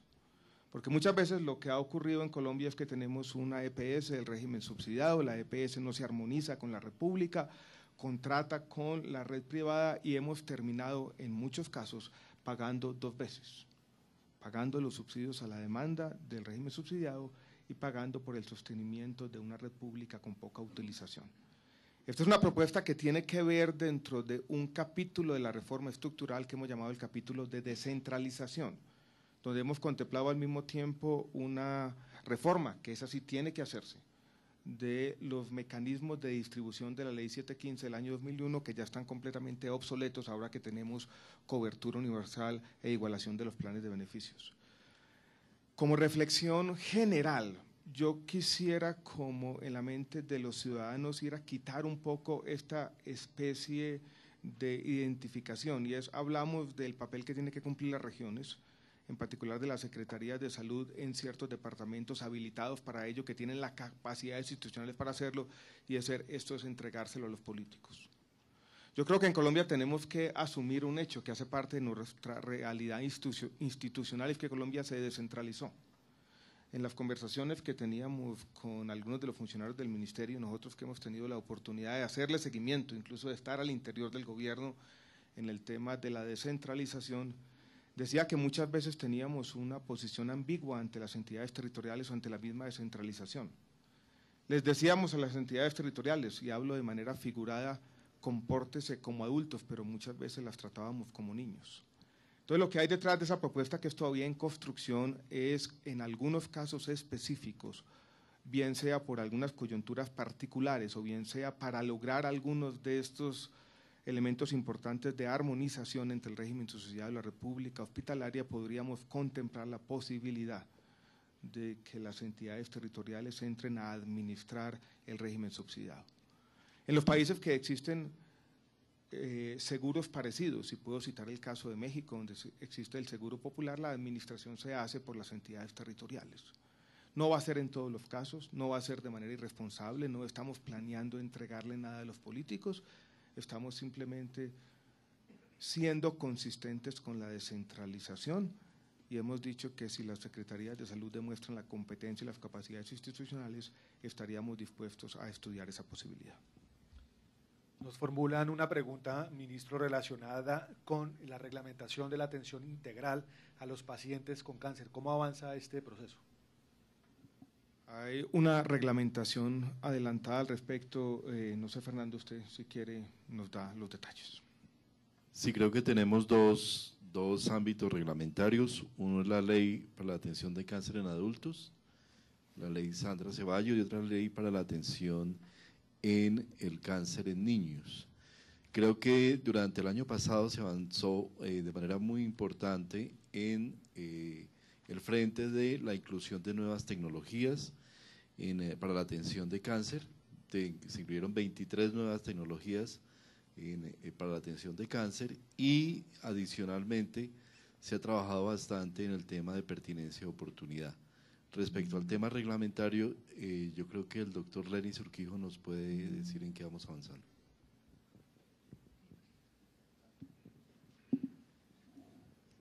Ministro, sí. En el tema reglamentario de la ley de cáncer se ha avanzado en varios frentes. En lo que tiene que ver con el sistema de información, el Registro Nacional de Cáncer y el observatorio, el desarrollo y el impulsar las acciones de promoción de la salud para evitar estas enfermedades, las guías de atención para los principales cánceres, en particular las leucemias en niños, los linfomas y las principales causas de cáncer de adultos. Y la Dirección de Prestación de Servicios avanza en la reglamentación de todo lo relacionado con la red de prestadores de servicios de cáncer. La respuesta a esta inquietud relacionada entonces con la atención integral a los pacientes con cáncer. Nos preguntan, ministro, a propósito de este tema del servicio social obligatorio, si los psicólogos también deben hacer parte de este proceso. Esta respuesta bien específica. Esta respuesta es bien específica. En temas de las profesiones con las que tenemos incluida el servicio social obligatorio, están básicamente medicina, odontología, enfermería y bacteriología. Tenemos 3.200 cupos para medicina, 727 en odontología, 809 en enfermería y 428 en bacteriología. Quisiera aprovechar la pregunta para hacer un pequeño comentario sobre las diferencias, uno podría decirlo así, en el mercado laboral para los diferentes profesionales. Si ustedes miran un poco la inquietud, incluso las críticas a las medidas que se han tomado recientemente en el ministerio han estado concentrados sobre todo en los médicos. No hemos tenido una respuesta similar de odontólogos, enfermeras y bacteriólogos, bacteriólogas, donde en estos casos lo que hemos tenido es una situación, si se quiere, opuesta. Muy pocas plazas y un interés creciente de estos profesionales por hacer sus años rurales o su servicio social obligatorio. Yo creo que hay hoy en día en Colombia unas condiciones en el mercado laboral de los médicos que son buenas, y yo creo que eso también vale la pena reconocerlo. Los últimos datos del Observatorio Laboral muestran que, con excepción de los ingenieros de minas y de petróleo, los salarios más altos en Colombia los siguen teniendo los médicos, los profesionales de la salud. Las tasas de desempleo son casi tasas de desempleo friccional, entre 4 y 5%. Los datos del PILA muestran un incremento en los ingresos laborales de los médicos en los últimos 2 años superior al 10%. Entonces yo quisiera como llamar la atención, esas condiciones son buenas. Eso hace más difícil el servicio social obligatorio. Yo creo que en eso tenemos que reconocerlo, porque seguramente algunos de estos muchachos tienen oportunidades laborales atractivas y el servicio social obligatorio se ve como un obstáculo coyuntural para hacer lo que quieren hacer.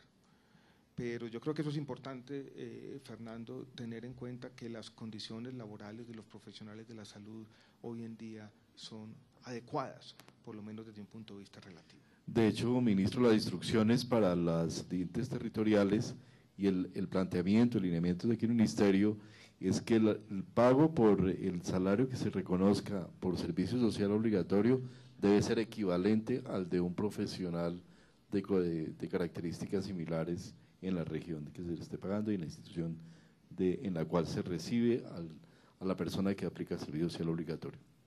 Tenemos otra inquietud, ministro, relacionada, o nos preguntan que qué se va a hacer desde el ministerio con respecto a que se deba acudir a la tutela para que las EPS autoricen a los usuarios lo que ellos necesitan. Eso es inaceptable. O sea, tutelas simplemente para que los usuarios puedan acceder a los servicios médicos y las tecnologías incluidos en el plan de beneficios. Eso no debería ser así.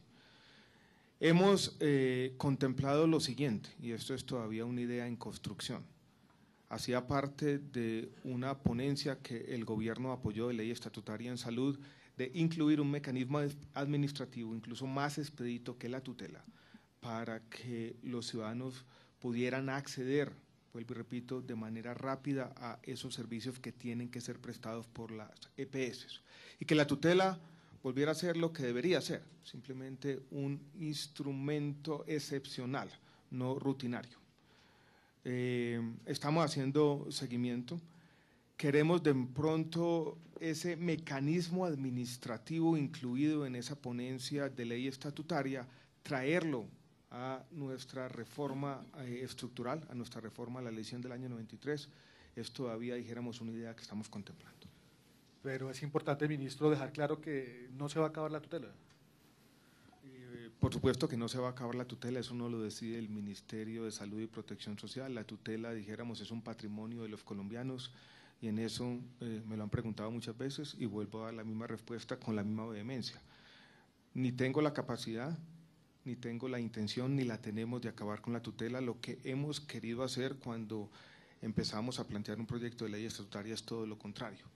Es tener mecanismos expeditos para que los ciudadanos puedan acceder a los servicios de salud y que de alguna manera se fortalezca el derecho fundamental a la salud y estos hitos que hemos mencionado hoy en día. Recuerden que comenzamos nuestra audiencia de rendición de cuentas diciendo el año pasado fue un año en el que de alguna manera se garantizó la salud para todos en condiciones de equidad, cobertura más o menos universal con un plan de beneficios para todo el mundo, que ese hito sea realidad y no tenga barreras sistemáticas en el acceso efectivo. Son entonces, ministro, pues las preguntas que no alcancemos a responder en este momento en la audiencia pública de rendición de cuentas 2012 del Ministerio de Salud, pues tendrán su respuesta y serán publicadas a través de la página web del Ministerio www.minsalud.gov.co. Tenemos una última pregunta, ministro, y está relacionada con… Ricardo, yo creo que podemos irnos 15 minutos más, yo creo, con la anuencia de la gente que está en la sala. Para tomar unas 4 o 5 preguntas adicionales. Recordemos entonces que tenemos la línea desde Bogotá 330-5000, extensiones 4001 o 4010, la línea gratuita nacional 018000 11-1945, nuestra cuenta en Twitter @minsaludcol o nuestra página en Facebook www.facebook.com/Ministerio de Salud en Colombia. Nos preguntan desde el auditorio cómo el Ministerio tiene previsto avanzar en el tema de investigación, ciencia, tecnología e innovación. Sí, yo creo que esta pregunta es supremamente importante a partir especial de los estudios sectoriales que anunciamos que vamos a hacer en el futuro y que ya estamos implementando a partir de este año. Yo he tenido la percepción desde fuera cuando estaba fuera del ministerio de que en general hemos tenido una baja utilización de la información que producen las encuestas de salud en el país. Y yo creo que hay que hacer un esfuerzo muy grande. En estos días conversábamos con los directores del área de empezar a gestionar y a mostrar y a hacer evidente los protocolos y las encuestas que estamos haciendo desde antes que se produzcan los resultados. No se puede esperar solamente hasta que esté la encuesta nacional de salud bucal dentro del año 2014 para empezar a hacer el planteamiento de qué es lo estratégico a analizar en esa encuesta para beneficio de la población colombiana. Y en estos días, con la doctora Marta Lucía Espina, hemos empezado un proceso de seguimiento y de coordinación con Colciencias para tratar de integrar en lo más posible las iniciativas que se dan desde Colciencias con algunas de las líneas estratégicas del Ministerio y con estas mismas encuestas de salud que estamos haciendo.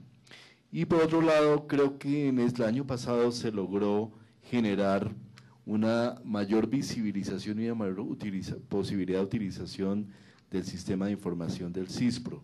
El CISPRO ya tiene una estructura de cubos en la cual a partir de la cual se pueden hacer los análisis y creemos que ese es un tema sumamente importante. Pero este es uno de los retos que creemos que hay que avanzar en este año en la integración de una política y una profundización de política de tecnología en el sistema de salud, también con la propia integración y puesta en marcha del Instituto de Tecnología. Yo creo que ese es un momento coyuntural muy importante para avanzar y plantear hacia el futuro estos desarrollos. Nos preguntan también desde el auditorio, ministro, otras salas de este piso cuarto del Ministerio de Salud, ¿cómo avanza el proceso de actuación, de gestión del Instituto de Evaluación de Tecnologías en Salud? La mejor manera de responder es con el director que aquí nos acompaña, doctor Héctor. Cuéntenos brevemente cómo ha ido avanzando la implementación de esta gran idea. Buenos días, marchamos bien. En este momento estamos trabajando en varios frentes. El primero es, estamos empezando a hablar 10 tecnologías a manera de piloto para informar la actualización del plan de beneficios a finales de este año. Estamos empezando a revisar dentro del listado de tecnologías no POS cuáles debieran incorporarse o sobre cuáles debiéramos emitir un concepto respecto a su seguridad y a su efectividad clínica. Estamos recibiendo y acompañando a Colciencias en el proceso de las 25 guías de práctica clínica o guías de atención integral que están listas para entregarse. Estamos apoyando también la actualización de la segunda versión de guía metodológica para hacer guías en el país, y estamos apoyando al Ministerio en el empalme técnico ahora con el proceso de cambios con la CRES. Entonces, creo que vamos bien y próximamente pues vamos a anunciar los canales de comunicación para el público. Gracias. Muchas gracias, doctor Héctor Castro, director ejecutivo del Instituto de Evaluación de Tecnologías en Salud. Hemos recibido algunas preguntas de manera reiterada, ministro, relacionadas con participación social en el Ministerio de Salud. ¿Qué hay desde el punto de vista de la participación social aquí en esta entidad? La audiencia del día de hoy es uno de los ejemplos de participación social. Nosotros tenemos, por ejemplo, con las asociaciones de pacientes una interacción periódica. Incluso tenemos un compromiso con ellos de reunirnos cada mes, que es importante. Ahora que viene el tema de la reforma de la Ley 100 del año 93, tendremos muchas instancias como estas. Estamos dispuestos a ir en compañía del Congreso por todo el país explicando los temas. Siempre hemos estado, dijéramos, abiertos a la participación. El Ministerio tiene canales permanentes de comunicación. Yo personalmente, por medio de las redes sociales, mantengo, dijéramos, una comunicación permanente, a veces más allá. Entonces yo creo que estamos dispuestos, tenemos muchos canales abiertos y reuniones permanentes, y estamos dispuestos también a escuchar sugerencias para ver cómo podemos mejorar nuestra comunicación con los ciudadanos. Nos preguntan también, ministro, ¿en qué va la reglamentación de medicamentos biológicos y biotecnológicos? Una pregunta muy pertinente. El viernes de la semana anterior publicamos para comentarios el decreto de reglamentación de biotecnológicos. En las próximas semanas nos estaremos reuniendo con las partes interesadas para escuchar sus opiniones y afinar esta reglamentación, pero ese era, dijéramos, uno de esos aspectos de la 1438, donde se nos habían planteado unos plazos estrictos, los cumplimos con alguna demora, pero la buena noticia es que la tarea está hecha y los invitamos a los interesados a consultar el decreto en la página de internet del Ministerio. Nos preguntan de otro lado, ministro, ¿por qué se han cerrado tantos hospitales en el país? Se habla mucho de cierres permanentes de hospitales, se dice que se están cerrando hospitales todos los días, pero la respuesta es, eso no es verdad. O sea, aquí en Colombia no se han cerrado hospitales públicos, por ejemplo, en el último año, sería difícil de señalar. Hay algunos hospitales privados que se han cerrado por razones diversas, pero yo creo que esta, dijéramos, afirmación de todos los días de que aquí se están cerrando hospitales no es verdad. Reconocemos de otro lado, y yo creo que así empecé yo mi presentación, que hay una crisis financiera complicada. También en su momento señalé, dijéramos, palabras de encomio a esos hospitales que a pesar de la situación financiera complicada han seguido prestando los servicios, eso hay que reconocerlo, pero yo de manera, dijéramos, vehemente también, diría que en Colombia no se están cerrando hospitales, eso no es verdad. Nos preguntan por Twitter, ministro, el usuario @JuanPeriodista, ¿cuánto le deben hoy las EPS a los hospitales y cuánto le debe el FOSIGA a las EPS? Bueno, esa es una contabilidad compleja. Uno de los llamados de atención en nuestra interacción permanente con los agentes del sistema es a clarificar esas cuentas, a ponerse de acuerdo. Hay una cifra que se ha mencionado en las últimas semanas como parte de ese debate, de una deuda que podría superar los 5 billones de pesos, deuda de las EPS, tanto del régimen subsidiado como el contributivo, con prestadores tanto públicos como privados.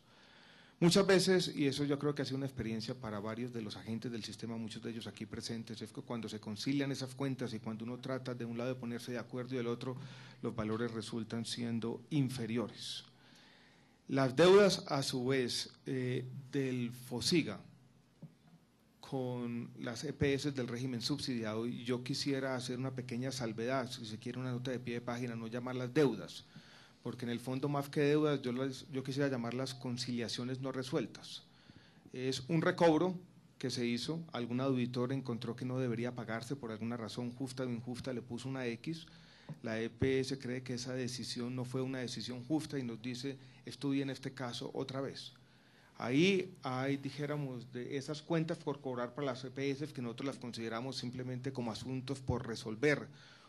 El valor está cercano a los 2 billones de pesos, hemos podido pagar una cifra bien superior a los 200.000 millones este año. Creemos que ahí también este año debe ser el año de clarificar esas cuentas de una vez por todas y pagar lo que debe pagarse. Eso lo hemos dicho públicamente una y otra vez. Finalmente, ministro, a propósito pues, de la hora que hemos fijado como límite para esta audiencia pública de rendición de cuentas, nos pregunta un usuario a través de Twitter, @de primera, ¿cómo serán los copagos para los servicios no POS? De acuerdo con lo que usted planteó en una entrevista en el periódico El Tiempo. Eso hace parte de una revisión y rediseño de todo el sistema de recobros, que a su vez es un mandato de la Corte Constitucional en los autos que nos presentaron en noviembre del año pasado. Todavía no hemos definido unos valores aritméticos precisos, ni porcentajes, ni mucho de esto, simplemente hemos dicho lo siguiente: basados en los ingresos bases de cotización y para servicios no POS de cierta magnitud, o sea, servicios no POS bastante costosos, podemos plantear o hemos planteado la necesidad de tener algunos copagos menores del 5 o 10%, no con un interés alcabalero, no simplemente con la intención de tener más recursos para el sistema, sino de tener una racionalización en el uso de estos servicios. Pero esta es una decisión que no hemos tomado y también estamos abiertos a las consultas ciudadanas al respecto. Como lo mencionábamos hace unos minutos, las inquietudes que no alcanzamos a responder en desarrollo de esta audiencia pública de rendición de cuentas, las respuestas serán publicadas en nuestra página de internet www.minsalud.gov.com. Ministro, las reflexiones de cierre de esta audiencia pública de rendición de cuentas. Bueno, muchas gracias, Ricardo, y con el buenos días a todos nuevamente. Quisiera terminar con 2 reflexiones generales. La una, discutíamos aquí en el Ministerio la semana pasada y yo traje a cuento una expresión de uno de los grandes estudiosos del desarrollo, Albert Hirschman, quien murió hace algunos pocos días y tuvo la oportunidad de pasar 2 años en Colombia, por allá en la década del 50. Fue el autor de uno de los principales diagnósticos sobre nuestra realidad social, publicado en el año 1954 y que después daría pie a algunas de las intervenciones más importantes sobre temas de desarrollo en su momento en el mundo, que después a su vez dio pie a la creación del Departamento Nacional de Planeación. Cuando Albert Hirschman examinó la realidad colombiana, trajo a cuento una realidad sociológica y él la llamó fracasomanía. Fracasomanía decía que era esa incapacidad de los colombianos y de los latinoamericanos también de reconocer lo bueno, de reconocer los logros sociales y de saber que a pesar de todos los retos arduos del desarrollo hay logros que se alcanzan día a día. Y eso es una primera invitación que quisiera hacerle a los agentes del sector, a los ciudadanos que nos están oyendo. Y es dejar atrás la fracasomanía y ser capaces de reconocer que a pesar de todas las dificultades que no queremos negar ni mucho menos, este es un sector que ha venido avanzando. Y hemos repasado hoy algunos de los logros en salud pública, algunos de los logros en aseguramiento, algunos de nuestros avances institucionales, y yo creo que eso es importante para tenerlo en cuenta. Pero dejar atrás la fracasomanía no nos puede llevar a la complacencia, ni mucho menos, y por eso este año, el año 2013, lo hemos planteado como un año fundamental, un año en que la sociedad como un todo está demandando una reforma importante, estructural en nuestro sistema de salud. Y ese es tal vez el primer reto que vamos a enfrentar este año. Por ahora hemos dicho que la reforma, en lo que estamos haciendo, y ya hemos avanzado en los últimos días en ese esfuerzo, esa reforma tendría 5 capítulos o 5 puntos principales. El primero sobre los temas de recaudo y plantearía la creación de un fondo único. El segundo ya lo mencioné de manera rápida, un punto de centralización. El tercero, se centraría en los aspectos de aseguramiento. El cuarto en los temas de recobros y todo el tema de los servicios no POS, y si se quiere podríamos incorporar algunos de los elementos de la ley estatutaria o de la ponencia que ayudamos a construir el año pasado. Y el quinto plantearía algunos de estos temas fundamentales de recursos humanos. En eso estamos empeñados, en reconocer los logros, pero también en ver que los retos demandan de pronto cambios normativos de fondo y esa, vuelvo y repito, va a ser la principal tarea del Ministerio de Salud y Protección Social en los próximos meses. Solo queda decir, Ricardo, que trabajaremos con responsabilidad, con denuedo, con dedicación en esta difícil tarea y que seguiremos, por supuesto, tratando de mantener una comunicación abierta con nuestros ciudadanos. De esta manera damos cierre a esta audiencia pública de rendición de cuentas 2012 del Ministerio de Salud y Protección Social de Colombia. Les agradecemos su participación y habernos apreciado y habernos visto por nuestra transmisión a través de streaming, a través de www.minsalud.gov.co. Pueden escribirnos sus inquietudes, quejas y reclamos en @minsaludcol en el Twitter o a través de nuestro sitio de internet www.minsalud.gov.co o a través de nuestra página de Facebook www.facebook.co/Ministerio de Salud Colombia. Muchas gracias.